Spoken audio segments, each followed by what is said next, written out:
BookTube, it's Missy, and today I'm here to share with you guys my wrap up for April and May. All of my notes are over on the computer desk. I am filming on my bed. If I get up, my camera will fall over, and I'm just too lazy. So I'm gonna just, hopefully do my best. I will leave all the information down below, rating what I gave the books, the actual Goodreads reviews. The links will be down below for each book. Yeah, and then I will talk about the books that I'm currently reading without actually showing you the books because, again, they're not in the room with me right now. This is an impromptu book review video because my husband and my children are not here, and I have like 5 minutes. They'll come in and then I'll have to shut the door or have them shut the door. Anywho, back in April, we had a, was it April or May? I can't remember. Whenever there was the Half-a-Ween and the 24-hour readathon, whenever that happened, I decided I was going to participate. Also, I was planning on doing all these videos. I have a list of what I wanted to do, and so I started reading some of those books in anticipation for those videos, and ended up using some of those books for the 24-hour readathon and the Half-a-Ween. Now at the Half-a-Ween I wanted to dress up, but things happened, and then craziness and COVID and distance learning, and then the riots, and then I didn't feel like dressing up, and that's why all of these videos are late, because I didn't feel like it was a good idea to post anything because it might not be presented in the right light. I don't know. I thought people would be offended if I was posting videos not on the topics at hand, because that's not what I talk about. So I decided to wait a few weeks before I posted any videos. Anywho, the first book I want to talk about is Shirley Jackson's The Tooth. Now this is a modern classics from the Little Penguin edition. Who has this? Cobain. Why can't it? Dane. Dane Cobain, not Cobain.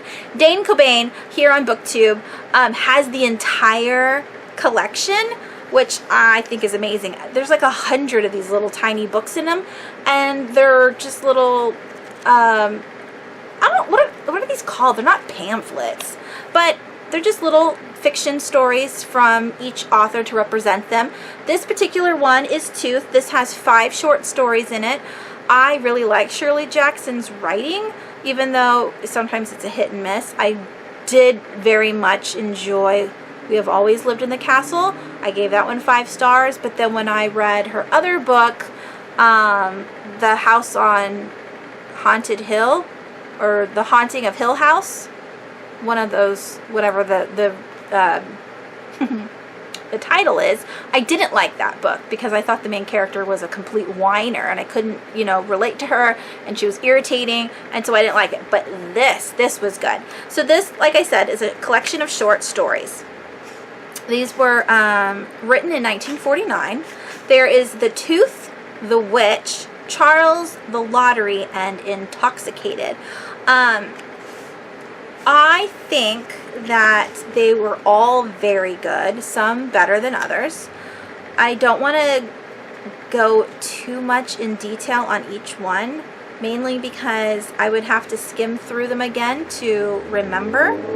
I do know the one that stuck with me the most was The Lottery, which was really barbaric, and especially for the time period that it was written.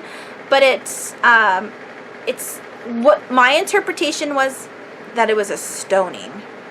And so basically The Lottery goes that this small town in, I think it's the United States, they've always done it this way for generations, where I don't know if it's like a sacrifice or why they're doing it, but they've all come together, like the founding fathers of this town came together and said, I don't know if it's every year or every so many years, we're going to stone a person to death. I don't know why.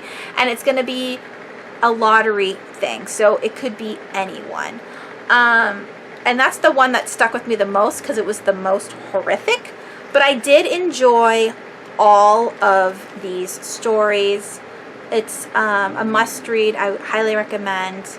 If you haven't picked up Shirley Jackson before, this little thing right here might be a good way to test her out and see if that's the kind of story you like to read.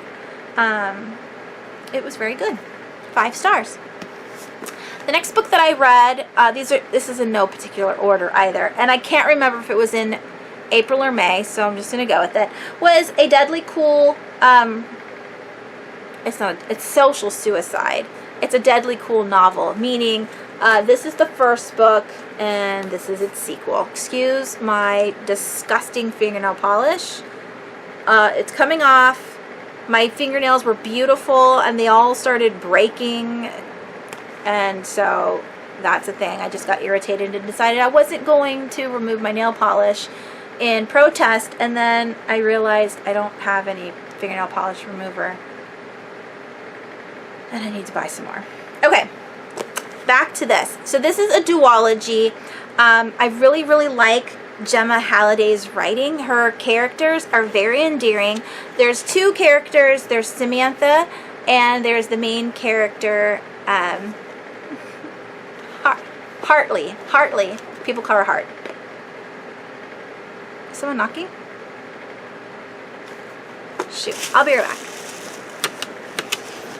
Don't fall over. I said don't fall over. So, that was the door. My kids are home now, so I had to close the door. And everything fell over. So let's continue. What I was saying was that I really enjoyed Hartley and Samantha. They are the 2 main characters in the story. Well, Hartley's the main character, but Samantha's her best friend, and it's just really cute. I love the way these teenagers are portrayed. They're both very smart. They really want to stay in school. They're trying really hard to get good grades so they can go to college. They're studying for SATs. They both have, like the first book, Hartley had a boyfriend that was cheating, and so she broke up with him. And then Samantha in this book, she has a boyfriend, and Hartley's like, ugh, because they're super lovey-dovey, but it's really, really cute, and they wear like matching outfits, and they're disgusting. And then what this story is about is the fact that Hartley ends up always finding these dead people, you know, just by chance. And she works for the school newspaper. So there, at the beginning of this book, there is the homecoming queen. Well, she's not the homecoming queen yet, but she is a nominee to be the homecoming queen. And she really needs good grades so she can go into her, you know, college. And she decides that in order to get good grades, she's going to cheat in one of her classes. I can't remember if it's history or math. I think it's history. And so she ends up buying the cheat codes and then getting caught, because instead of doing it, and you know, some people hide the cheats like in their book or under their paper, she like put the answers on her fingernails, like inside her fingernail polish, and the teacher caught her, and so she gets busted, and then she gets expelled from school. Expelled is the wrong word. Suspended. She gets suspended, I think, for like 5 days or something. And so does her best friend, who also was cheating. Now, because of this, she also gets kicked off of the nominations for prom queen, and that really affects her. And then a couple days into her suspension, she's murdered. And before she gets murdered, Hartley is supposed to go over and interview her and kind of figure out like where she got the cheats from, if she'll give up that information. And so Hartley goes and she discovers that, you know, the girl's dead, and then the sheriff of the town is like, Hartley, why are you always at these murders? Are you killing these people? And she's like, no, I don't know why. It's just a coincidence, which it is, but bad place, wrong time. So Hartley is trying to investigate like she did in the previous book. Her mom is in this book. Her mom is very informed and involved in her daughter's life. Her mom's a vegan. Hartley's always like, oh, my mom is so irritating. I need comfort food, and all she will make me is vegan mac and cheese, which I think is funny. But she's such a good girl. And when you read a lot of YA contemporary books, or just YA in general, you'll find most of the time there's no parents within the books. Like, it's just the story of the kids.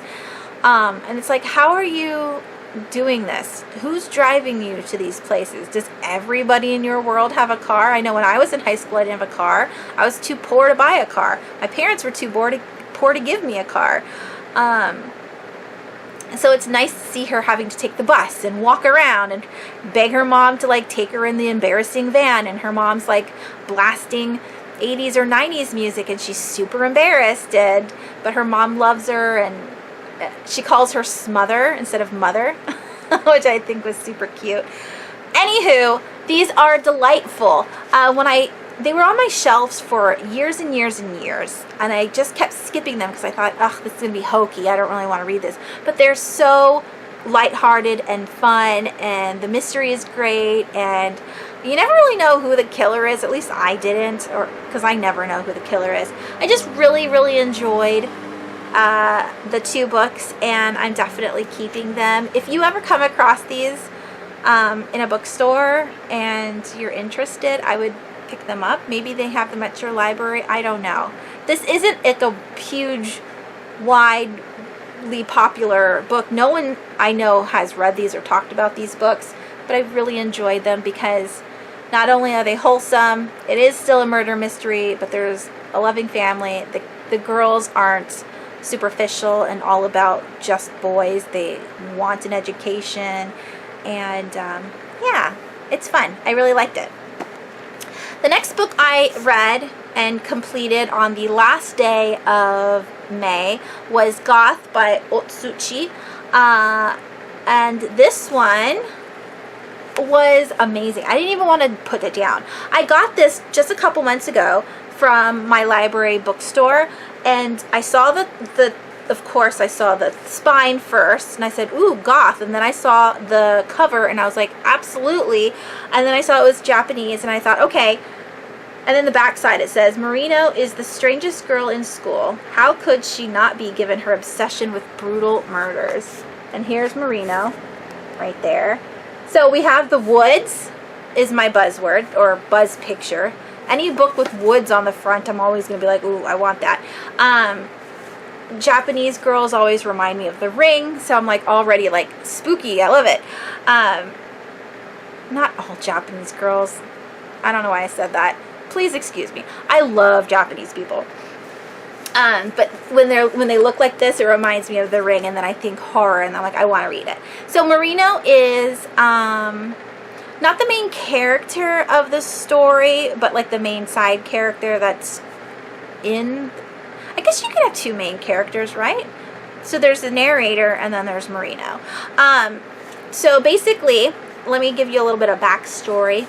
Otsuchi wrote this book a long time ago.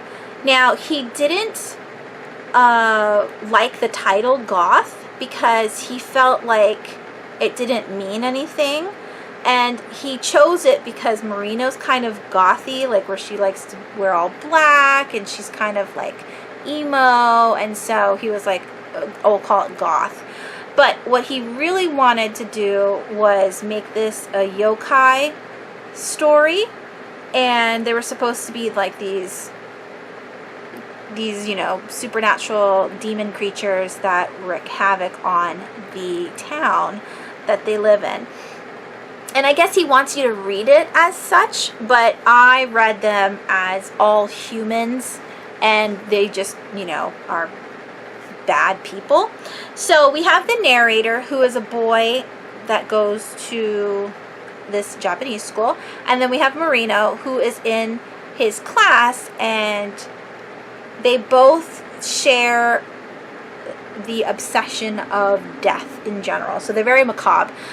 She likes to read and collect articles and like clippings from newspapers about murders that happen in their town or in their surrounding area. And the boy also enjoys that kind of stuff. So when I first picked this up, I thought it was going to be just a regular old novel, but it's a collection of short stories. So we have 7 short stories altogether. There's Goth, Wrist Cut, Dog, Memory Twins, Grave, Voice, and there's a bonus called Marino's Souvenir Photo. Now, my favorites were Grave and Voice, and it's funny because there were twists in every single short story that I was definitely not expecting.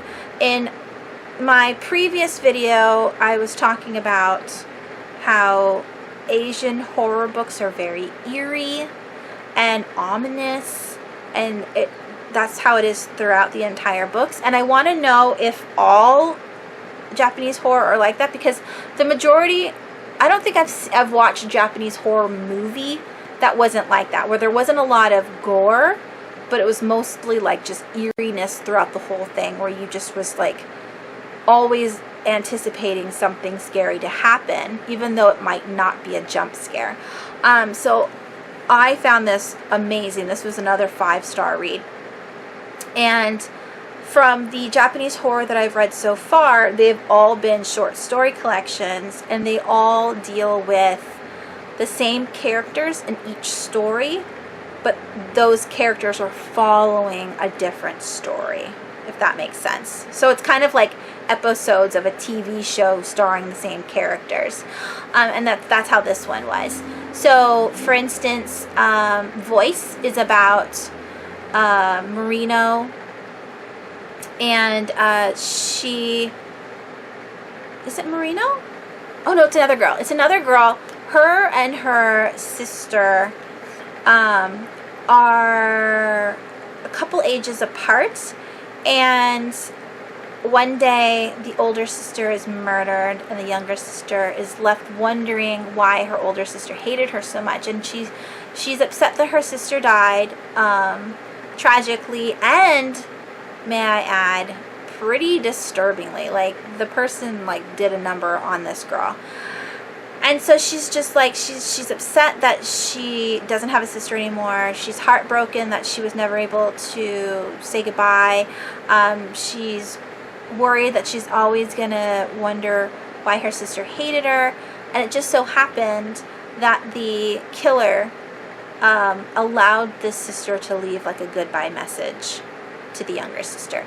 And it was very good. I really liked the twist at the end of that short story. Like I said, this is a 5-star read.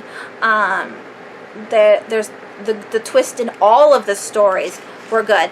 I think the twist that was most shocking was the dog story. I did not expect that at all. And the entire time I read it, I was thinking, okay, I knew it was happening. And then there's that very last line. I'm like, wait, what? That doesn't make any sense. And then I had to go back and go, oh. So all of these tabs were placed there previously by the owner before me. I really enjoyed reading him or her insight into what they thought. I think it was a girl, because a couple of these, like, boys typically don't put hearts in their writing. So I think a girl read this before me. But I did enjoy that. I did want to show you that this is a Honkaku Mystery Award-winning book. And that is a Japanese book award for mystery writers. I also didn't know what a what is it called?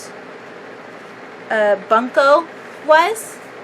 but I had to look it up in like online, and bunko means misrepresentation or misinterpretation of something, or it's almost like a fake out. Like in English, I guess you would call it like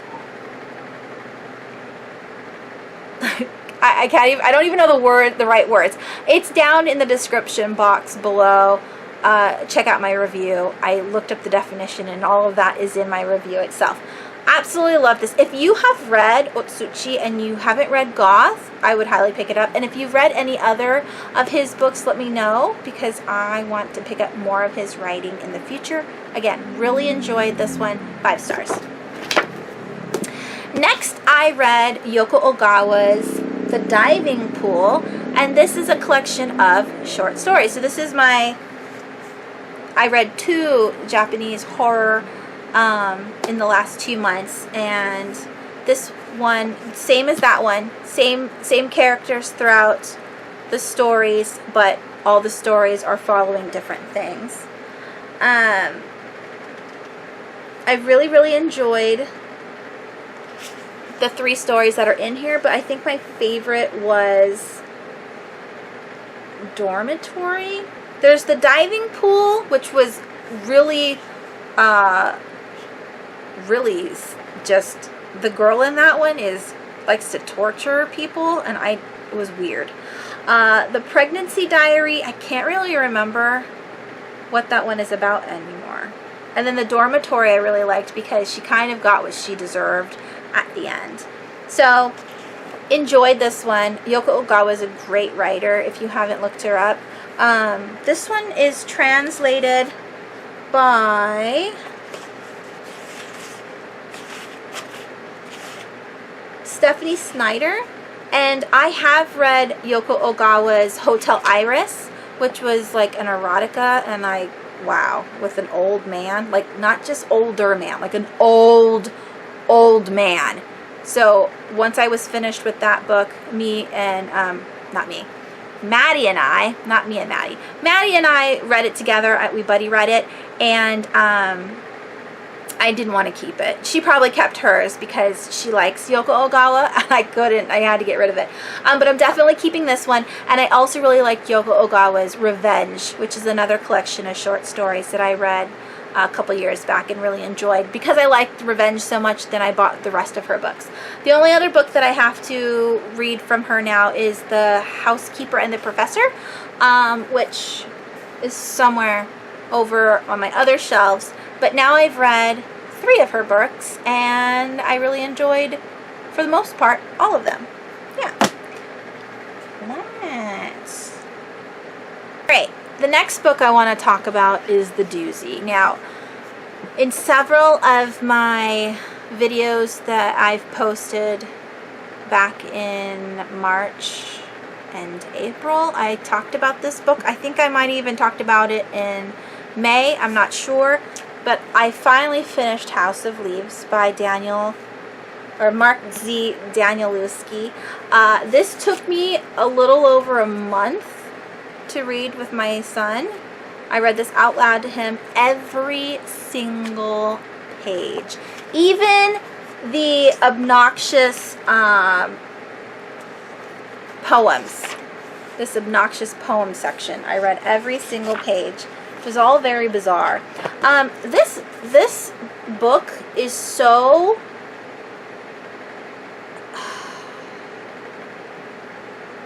I don't know how to describe it.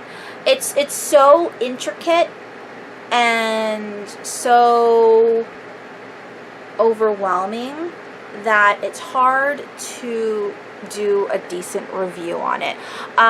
Like I said, this is like the 3rd time now in this video. Look at my reviews down below on Goodreads, because it will give you more information than I can give you here and now. Now, I don't want you to be afraid to pick it up, because it is an amazing, engrossing book. If you like clues, if you like to solve puzzles, if you like things that don't make any sense, and you really want to figure out what's going on, Mind F's. If you like Mind F's, then you're going to love this book. So it's heavy. I'm going to put it down for a second. Now, this book is 3 stories in one. We have the narrator of the book. He wrote The House of Leaves. There's a meta portion in this book that says that he wrote this book himself, okay? So our main character wrote House of Leaves, but he didn't write it on his own. He needed help. He got that help by an old man that lived in his apartment before him. So there was this old man that lived in this apartment, and he died. And in this apartment, you know, when you die in your apartment and you don't have family members, the apartment themselves, the managers and whatnot, have to get rid of your stuff. They just so happened not to get rid of this trunk that was in the house, and our narrator, the writer of this story, moved into the old man's house and now is the owner of this trunk. Within this trunk are pages and pages.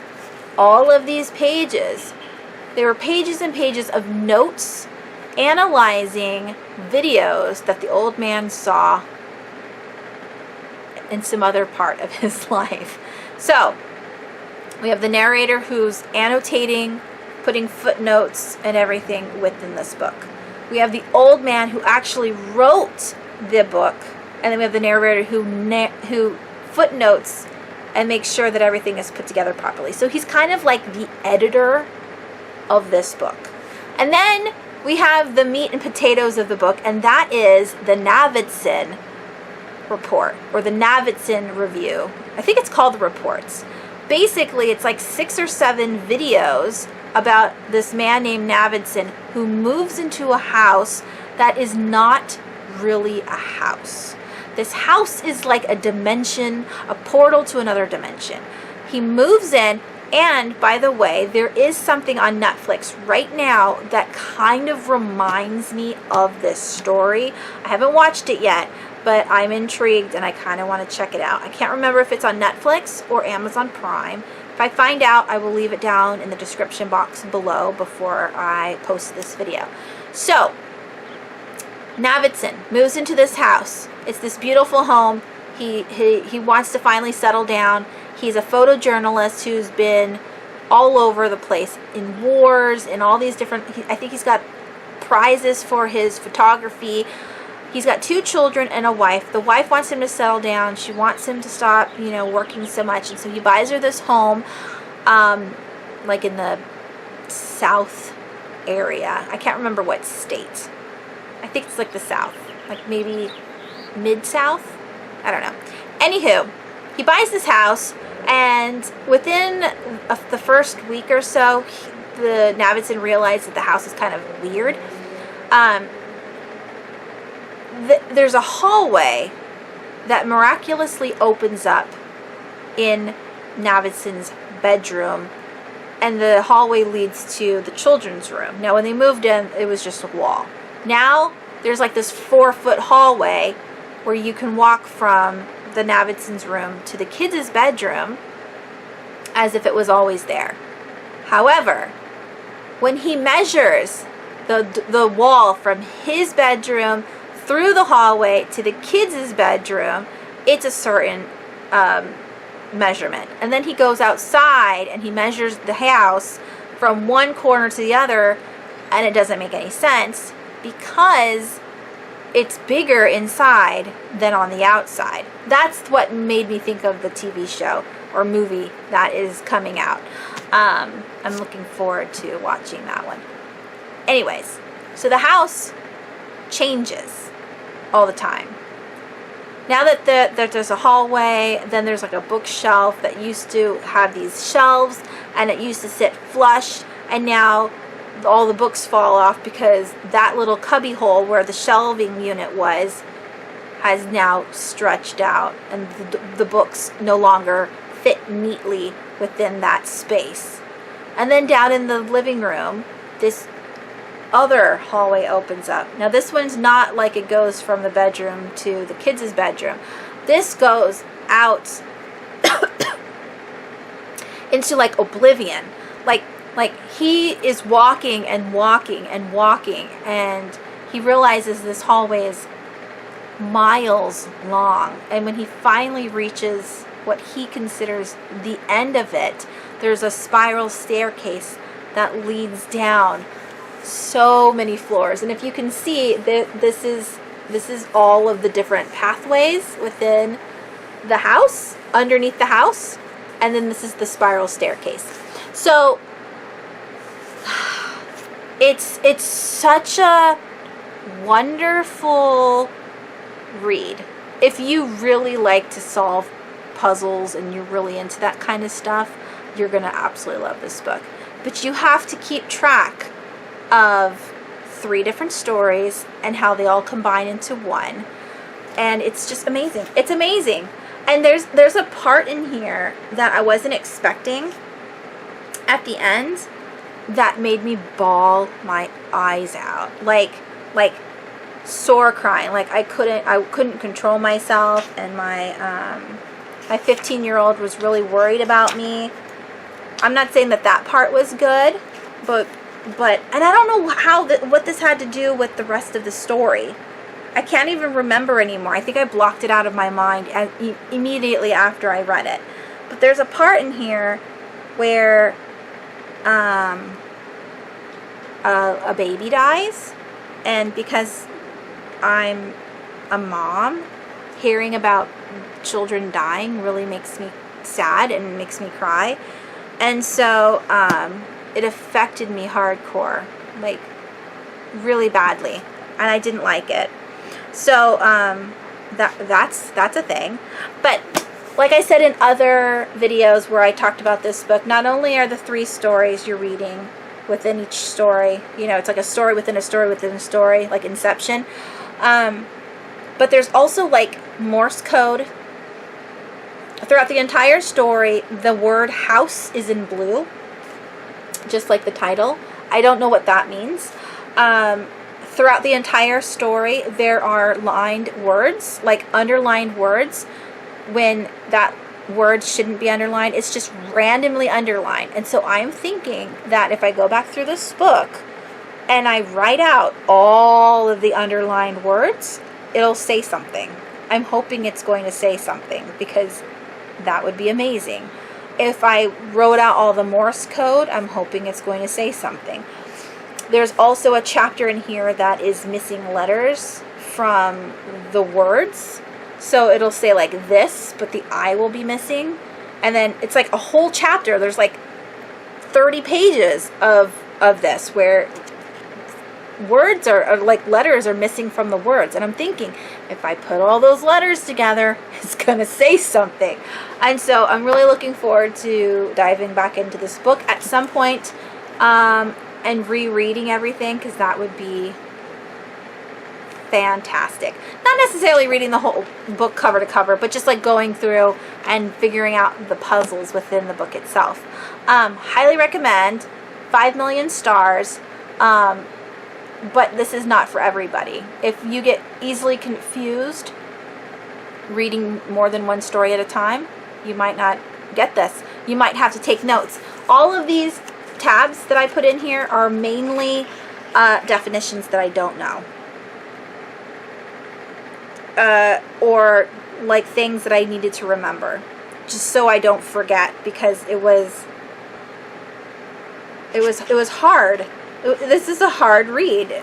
There's a lot of things in here that I just didn't know, and I had to take notes for it. And so I loved it so much. I want to say that's my favorite book that I've read so far in 2020, and I've read about 44 books so far this year. That was amazing. It was a struggle to read because it is so dense, but it was really fun.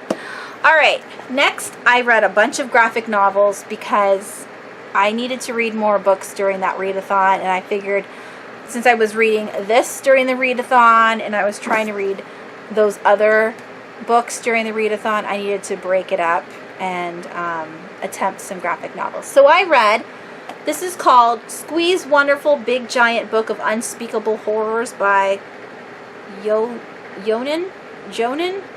Vasquez. How do you say that? Where is it? Where is it? This name right here. J-H-O-N-E-N. Jonen? Honen? Do I say the J? Or I don't say the J? Not sure. So, I really, really, really liked this. It is absolutely hilarious. We have here, this is like his intro to the story. And while reading the intro, I was like, hey, this sounds like my son and the way he writes. And my son's 15, so I'm like, I love this. And then I go and I read all of the graphic, like the panels. And the drawings are just super, super cute. It's all black and white. There's no color. But it's so darling. This little boy here, his parents don't hate him, but they are tired of him. He's a nuisance to them because he asks so many darn questions. And they're like, is it bedtime yet?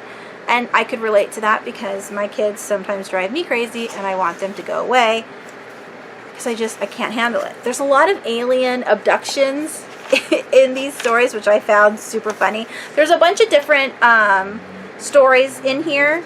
They're not all from, like, it's not like a one whole unit. Does that make sense? I'm slowly starting to get more and more tired as I progress through all of these stories.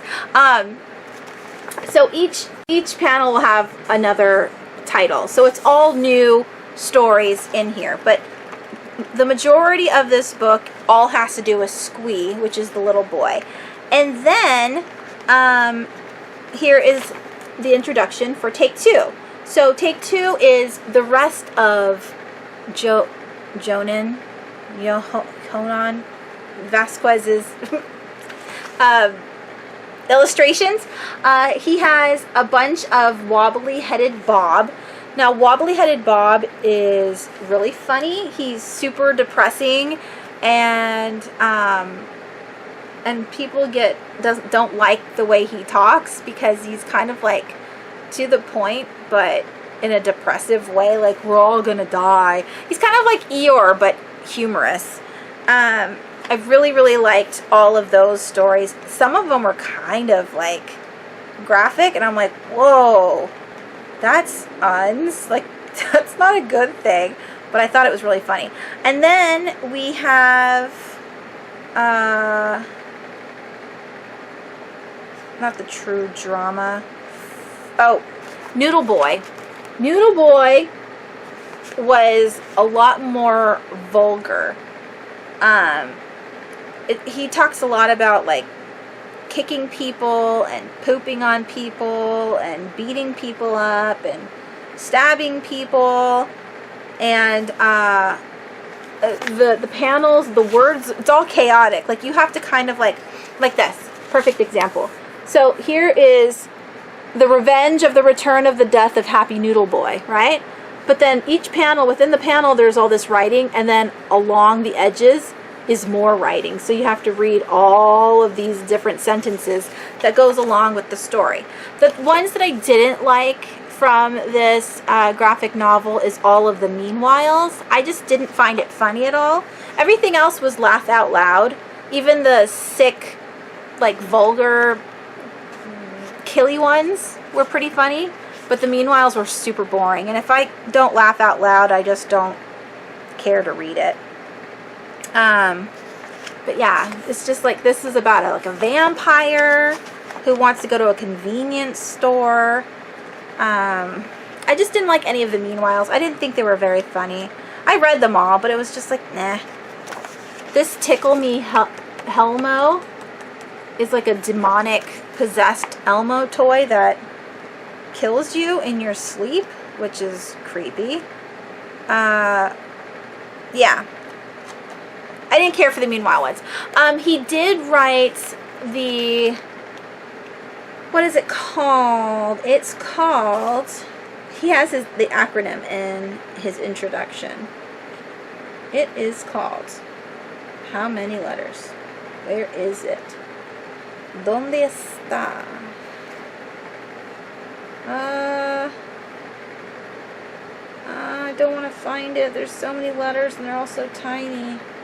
He wrote another series or another graphic novel which more relates to, like, it's more of like an autobiography of himself. And that one's been sitting on my wish list on Amazon for about 5 years now that I really want to pick up. So now that I know that I really enjoy his stuff, I'm going to buy that one. It's like a homicidal maniac. Something homicidal maniac. So if you haven't read this one, I gave this one, I think, 4.5 or 5 stars. Really enjoyed that. And then we have Tales from Wonderland. This is volume 1. This is written by Brusha, Tedesco, and Gregory. If you liked Morning Glories, it's the same kind of illustrations as Morning Glories. So I think it's the same people that wrote them. This is about a man who... This is a retelling of Alice in Wonderland. But it's about a scientist who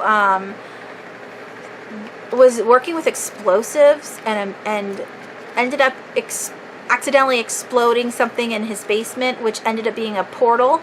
And so he was putting like animals through this portal. He put a cat through the portal. He put a rabbit through the portal.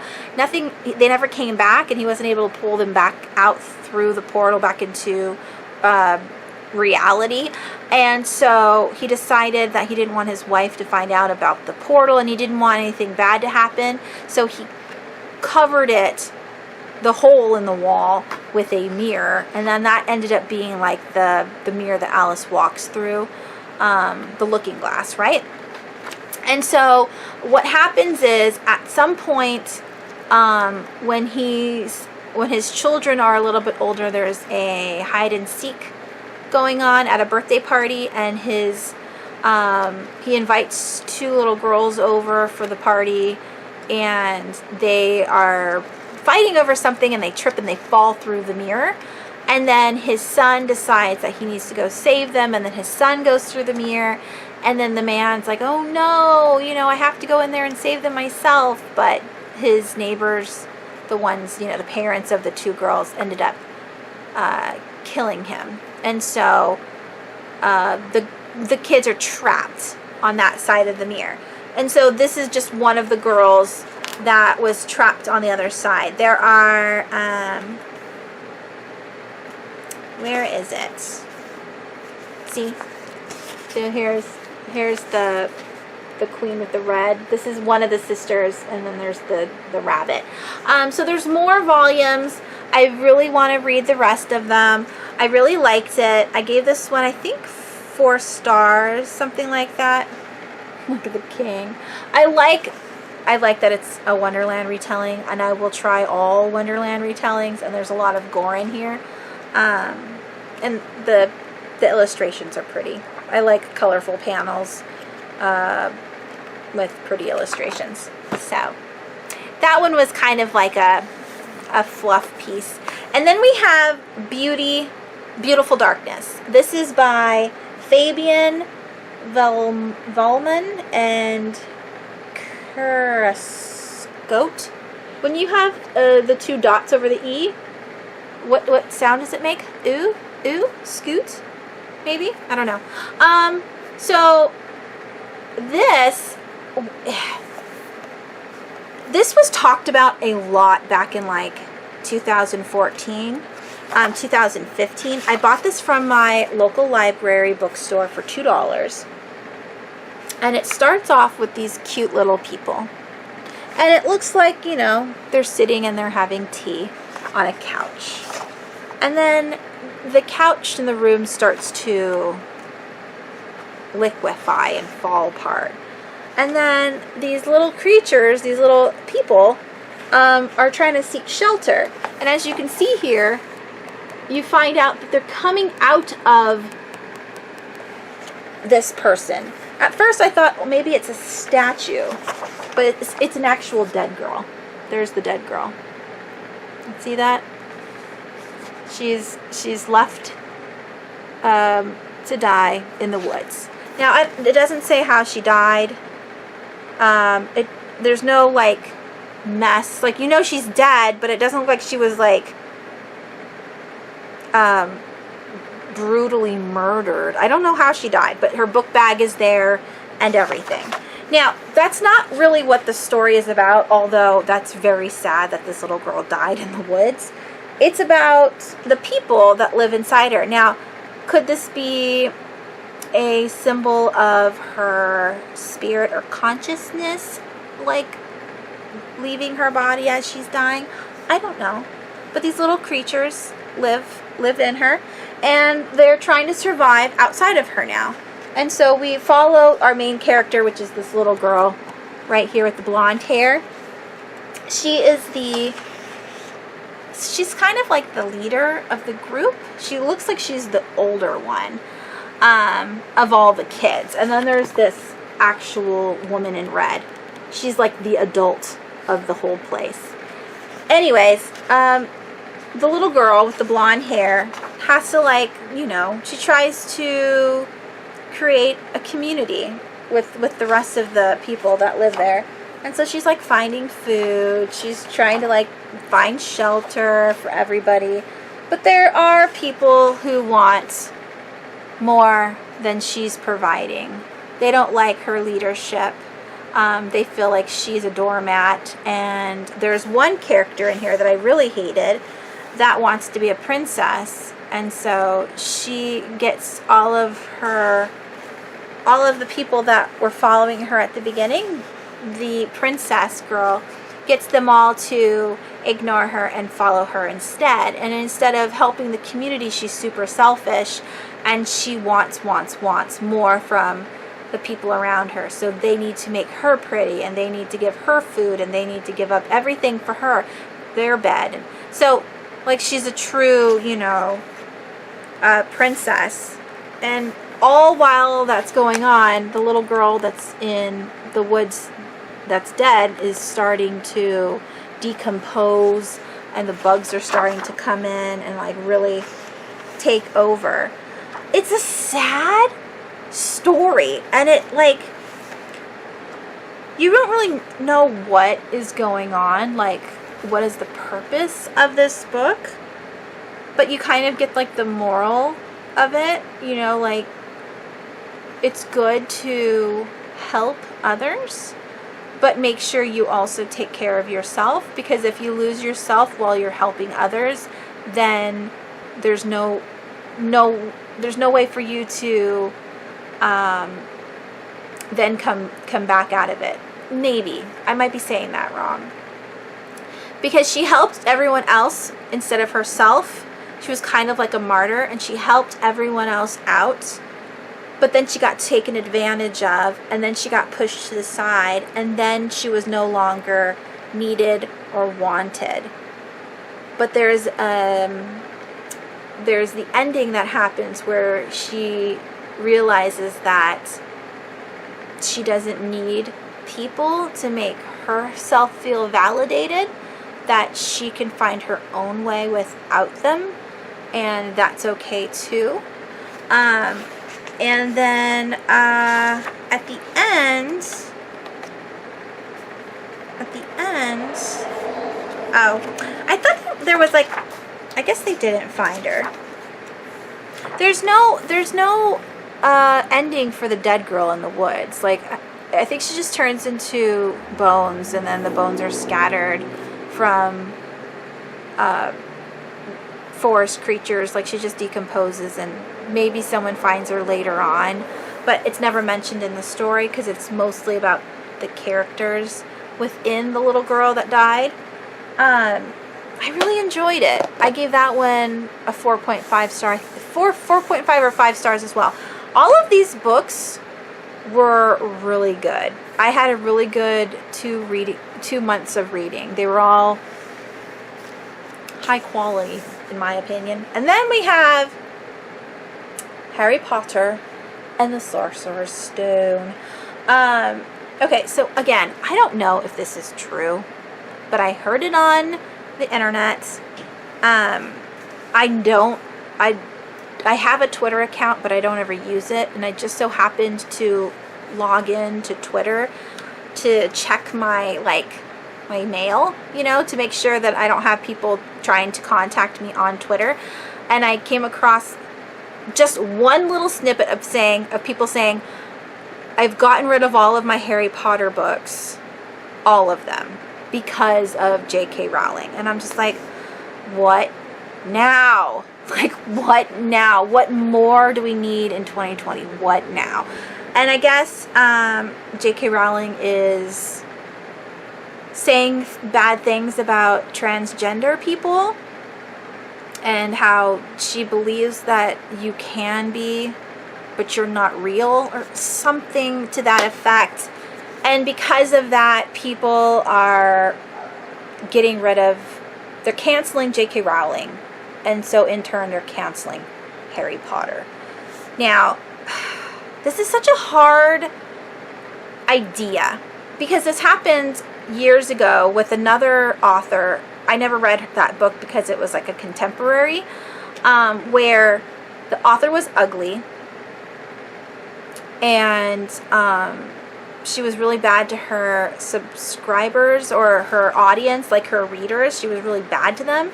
And so people decided that they were going to boycott this author and not read her stuff. Okay, that's great. I get that part. But when do you remove the author from the art? I don't know. I don't know what the right answer is. In my heart, these books are written and they're done and they're no longer J.K. Rowling's. They're now mine. These are my stories. I'm reading them.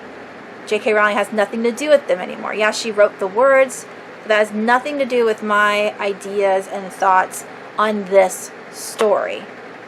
And so it's hard for me to go, okay, well, I don't like this author anymore. I'm going to get rid of all of her stuff. I don't know what the right answer is. But I'm going to continue to read Harry Potter to my children. And I'm going to continue being in love with these books. And I've never followed J.K. Rowling on anything. I don't know anything really about her. I don't follow her on Twitter. She was never a hero of mine. I just really like the story that she wrote without her. You don't have to like the author to enjoy the story. That's my 2 cents. You can agree with it or you don't have to. Everyone's entitled to their opinion, and unfortunately, sometimes it doesn't align with yours. Those are all of the books that I read in the months of April and May. I have already read a few in June that were, rollovers from April and May. And I'm hoping to finish a lot more this month. I know for a fact, and they're across the way, so I can't show them to you. But I told you guys I got Oddmeyer, and this is the middle grade book from William Ritter. I read Oddmeyer last year, which was the Changeling book, and the second one came out, which is what's it called? The Unready Queen is the second book. Now I'm on a book tour, and I'm responsible to do a review on the second book on June 27th. So look forward to that if you do like middle grade. And I will be doing a giveaway of both of the books. Aliquin, I think that's how you say the book company? Book house? Publishing house. That's the word. The publishers sent me the first and second book. I already own the first book in hardcover. I bought it a couple months ago, and so I have another copy of it that I don't need, and that's paperback. And then I'm going to be giving away the sequel, which is an ARC, so that way you guys get both of them, because I'll just buy the second one in hardback once it comes out later in the future. But I'll be reading and reviewing that on June 27th. I am hoping that that one is just as good as the first one. I love William Ritter's writing, and the two boys are super cute. It's about a goblin who needs to fix his magical world, and by doing so he decides to like, you know, put a changeling in a human home and take the human as, you know, a switcheroo. But he ends up getting like semi-caught. The mom comes in before he can do the exchange, and he just leaves his changeling there. And so the two boys grow up together as twins, and the mom knows that one of them is a changeling, but loves them both equally. And the changeling at 10 finds out that he's really a goblin, and he needs to decide what he wants to do. And he decides that he wants to stay with his mom. And the Goblin King says that that's okay because of reasons, that the magical forest is okay with it. Everybody is okay with it. And so he goes back to live with his mom. So I'm wondering what happens in book 2. So look forward to that one. And is the SD card full? Has it been full this whole time and I'm still recording? I'm confused. Did my camera die? Oh my god, I don't know what's going on. I'll have to double check this. Anyways, let me wrap this up so I know exactly what's going on. Hi. So, yeah, my camera memory card did die after my son walked in asking if he could play my Animal Crossing game. My Animal Crossing game. Yeah, it's not my children's game, it's my game. And when my card died, I went into the room to find out what he was talking about, and apparently he had already made himself a character. He already parked his tent in front of my other son's house, which they're ruining my island. He already stole some of my bells, 30,000, because from the, you know, the money tree. He stole my money tree. He cut down another tree. He said he was going to use his shovel to excavate it. And I said, no, because I need to know where that tree was so I can replant a tree there. I tell you what, rude. But basically, at the end of the video, I was talking about Harry Potter. Now, I tend to go on tangents, and so I think I was done talking about Harry Potter, but basically, I've read the book several times. That was the first time we've read the illustrated edition. And so I really enjoyed it. I love the illustrations. I do have 1 through 4 in the illustrated edition. Does 5 come out this year, or am I mistaken? I haven't, because I've been away from BookTube for so long, and I do apologize. I'm just out of touch of all the new things that are coming out. I haven't like made a most anticipated reads review like video in almost a year. I haven't looked them up. I haven't had the energy, time, or even like the desire. Like, I feel like I'm becoming burnt out on BookTube, and I think I'm just burnt out on social media in general, and I consider YouTube to be like a social media kind of thing, even though people are making videos and you're watching them. It's just, there's so much drama, and this is why I don't read like contemporary books, because contemporary most of the time is about drama. Family drama, social dramas, political dramas. Like, I don't want to read about drama. I want to read about fantasy-based things.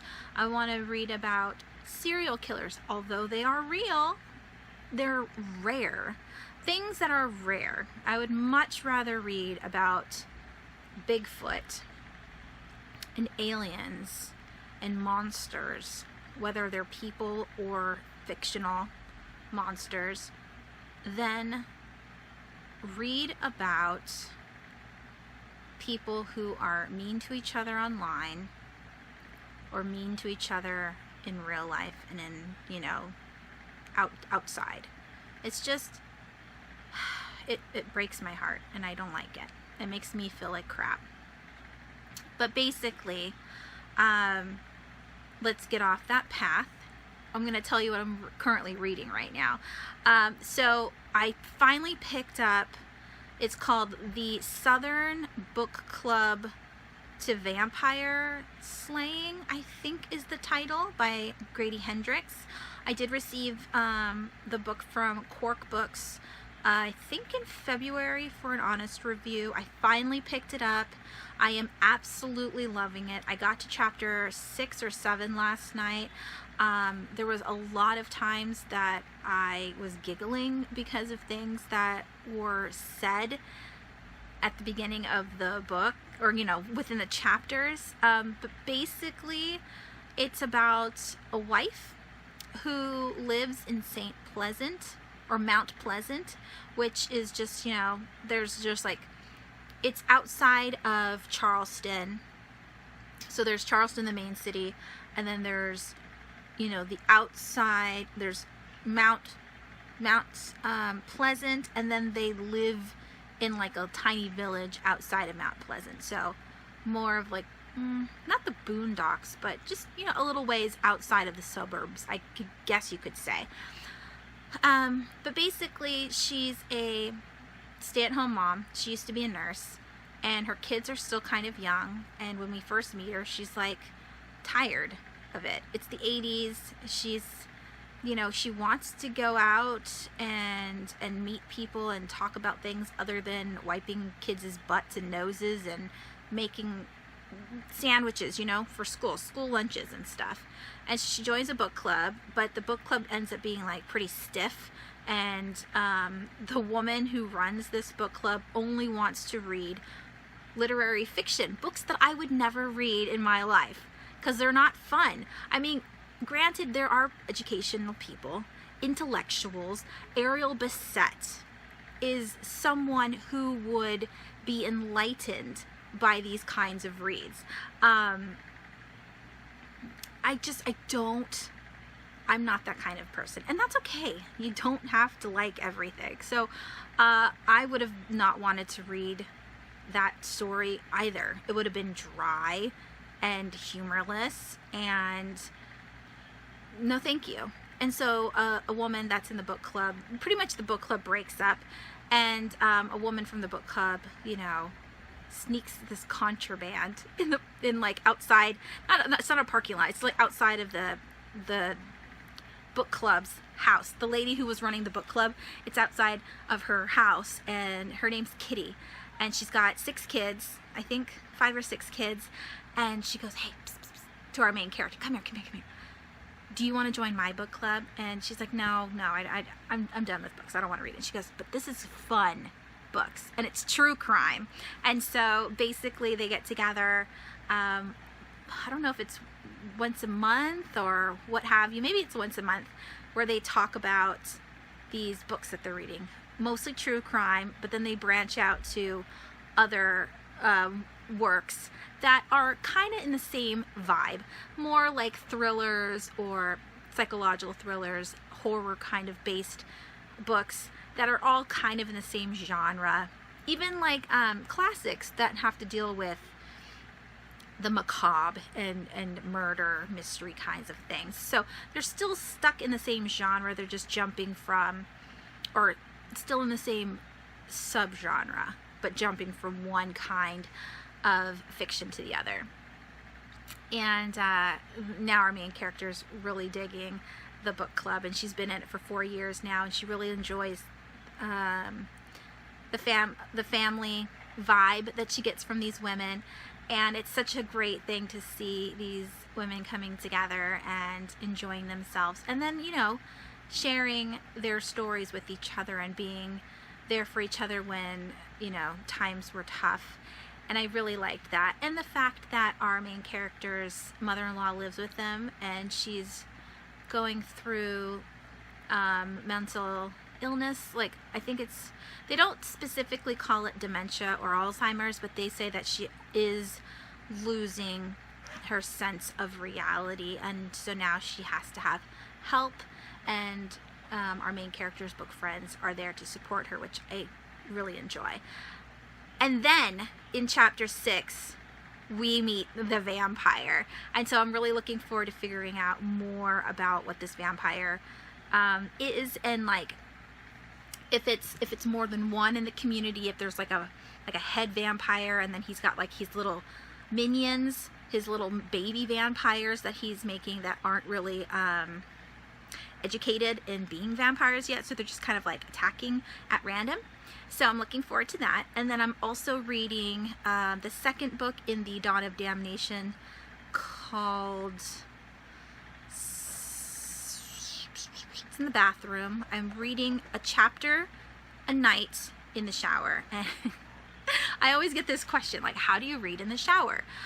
So I'll just quickly go over it again. When I get in the shower head doesn't point towards the opposite wall, and I'm 5 feet tall, so it basically just points to the ground.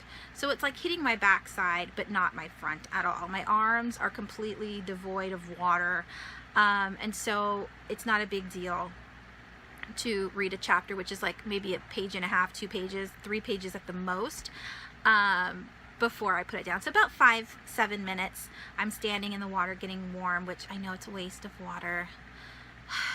We all have our flaws.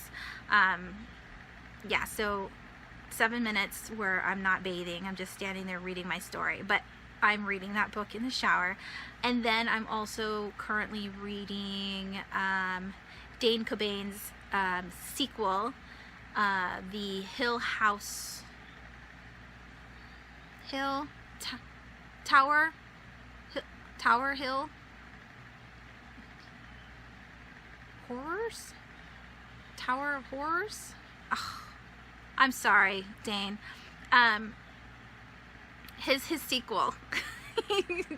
I purchased it last month, I think, from the book depository, and so I'm currently reading that on Mondays when I am doing laundry. So just a tip for you guys: if you need to read more books than once, designate a book per activity. Maybe one that just stays in the bathroom and you only pick that book up while you're in the bathroom. One that you know, listen to or read only when you're in a certain room. I tend to do that, and so I have books all over the house. But so I'm currently in the middle of 3 books, plus I'm reading The Chamber of Secrets to my kids. I'm also reading The Dwarf Story, which is a book that I received in the mail from, I think it's like the Book Friends. I can't remember like what the publishing company is that created this book. I think the book comes out in July. I wasn't told that there's a deadline to finish this book. I'm just, you know, they just wanted me to read it and share it with you guys, and so I will. I'm currently on like chapter 4, but right now my kids are just enjoying not being in school. This is their first week off of school, like their first week of vacation, and so they haven't wanted me to read to them at night. They want to play as many video games as possible, and I can understand that. So hopefully we can start back up again next week for the children's books, because I do enjoy reading to them those. And that is it. Again, thank you so much for taking the time out of your day to watch this video. I never ask, but please like, subscribe, comment down below. It sounds so hokey when people beg for those kinds of things, but truly, it's gratifying to know, and this is for everyone, it's gratifying to know whether or not people enjoy your content. If I get comments saying that you liked whatever, blah, blah, blah, then I know that I should be making more videos. If I get my videos liked, then I know that I'm doing the correct thing. There is no way for me to know whether or not I should stay on BookTube than if you guys tell me that, because some of the views that I see, my number count, it might be someone who clicked on the video and then clicked off after 5 minutes. I don't know if you're watching the whole thing or if it's worth, making these videos. I know I have some people that I feel are my lifelong friends that I've met here on BookTube that contact me on, say, Instagram, and we talk story, and I know about their children, and that makes me feel good that I've made friends. And that was my whole point of coming on here to BookTube in 2014. I've been on here a long time now. I just came here to make friends, and if you want to be my friend, please stay and subscribe and continue watching my videos. I will try to be more consistent, but I'm not making any promises. You have a tired mama here, and I do my best. Anyways, thank you so much.